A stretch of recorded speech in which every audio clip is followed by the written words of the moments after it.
All right, friends, last video of the day. So now we've gone through all of the organelles, all of their functions, if they're in plant or animal cells or both, and we talked about their locations. It's on your chart, but a lot of them said that they were in the cytoplasm. So let's go ahead and see if we can see where each one of these organelles is in this picture.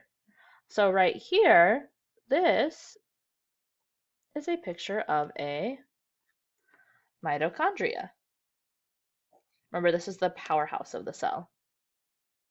So you can notice that it's rod shaped. It has these little folds inside of it. It will always look cut like this. This is the mitochondria. This one here is pointing to this big purple thing in the middle of the cell, so it's centrally located. I think that that would be my nucleus.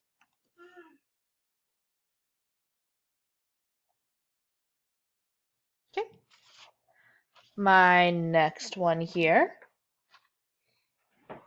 So it's out here. There's different parts to it. This is going to be my Golgi body. Remember that this acts as similar to like a mailroom. It packages things.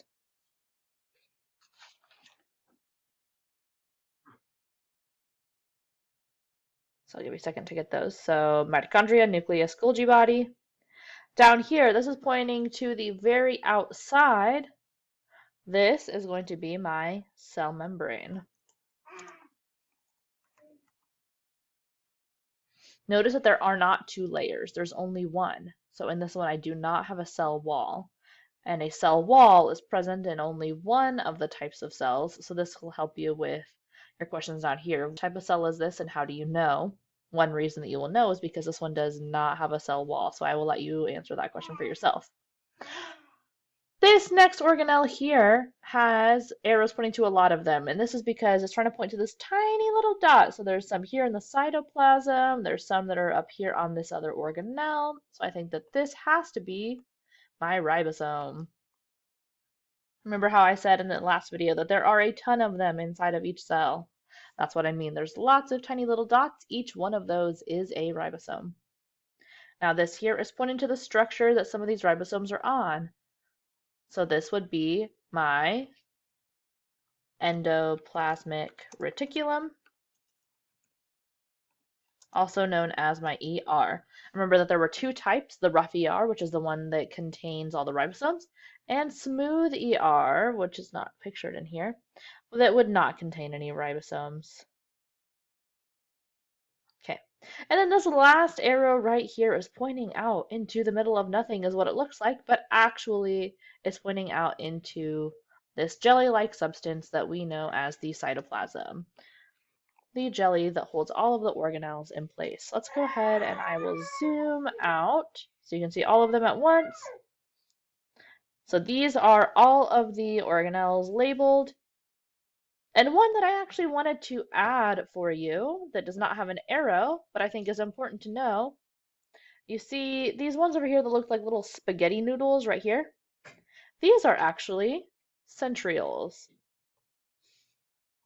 And I think that this is important to know because centrioles are also only present in one type of cell, either plant or animal, and I will let you decide. So go ahead, make sure that you have all of those filled in, and then answer these questions down here. What type of cell is this, plant or animal, and how do you know? Okay, let's go ahead and go on to the next one. So this is going to be the other type of cell, either plant or animal, the one that we did not, or the one that is different than the one we just did on the previous page. Okay, so starting up here, this one again pointing out into this purple jelly-like substance that we already know is the cytoplasm. Go ahead and pause the video right now and see if you can label as many of the organelles as you can. So some of these are going to be overlapping between the one on the previous page, and some of them are going to be new. So if it's one that you cannot place, it's probably because it's one of the new ones. Go ahead. Okay, I'm going to continue now. So this next one here happens to actually be one of those new organelles. It is our vacuole. So you can see that it's very big here. Sometimes it's even pictured even bigger, like taking up like almost a almost like a third of the cell. And the other type of cell, you'd see a bunch of smaller ones. Okay.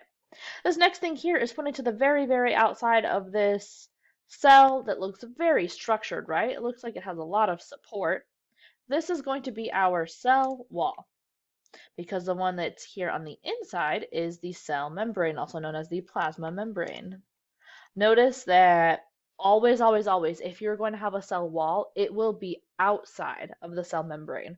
So you have your cell membrane is touching the cytoplasm, and then if there's going to be a cell wall, it will be on the outside of that cell membrane. That is important to remember. Ooh, what's this guy here? He looks kind of funky. He looks kind of similar to our mitochondria, but a little different, right? And that is because this guy is a chloroplast. This is what aids photosynthesis. Another hint at what type of cell this is. Oh, and this next organelle here, we already know this guy. Big, round, purple, centrally located, also known as the brain of the cell. This has to be my nucleus. And then this next one here also should look familiar. Rod-shaped, has these little folds on the inside. This has to be my mitochondria. This is the powerhouse of my cell. This next one here is a dear old friend. We know him already. He is our endoplasmic reticulum, also known as the ER. Again, we have this one that has multiple arrows pointing to this dot, that dot, and this dot here. This is our friend, the ribosome. Remember that there's two types of endoplasmic reticulums, rough that has these ribosomes on top of them, and smooth that does not. This guy looks a little different from the last cell, but he still is the same organelle. He is my Golgi body, my mailroom. And I think that's it. Yep, that is all of them. So make sure that you have all of those labeled. And once you do, answer these two questions. What type of cell is this? And how do you know that it's that type of cell? All right, that's all that there is for today, friends. So if you have any extra time in class, please go ahead and study your chart. You can use the Quizlet that was linked on last time. When we come back in, we are really going to be hitting these organelles hard. You will have a quiz coming up where you have to be able to talk about the functions of each one of these organelles. You'll also have a quiz coming up about prokaryotes and eukaryotes, but we'll talk about that when I am back next Wednesday or Thursday, depending on if you are a green or a silver day. I hope that you have a wonderful 4-day weekend, and I will see you next time. Bye for now.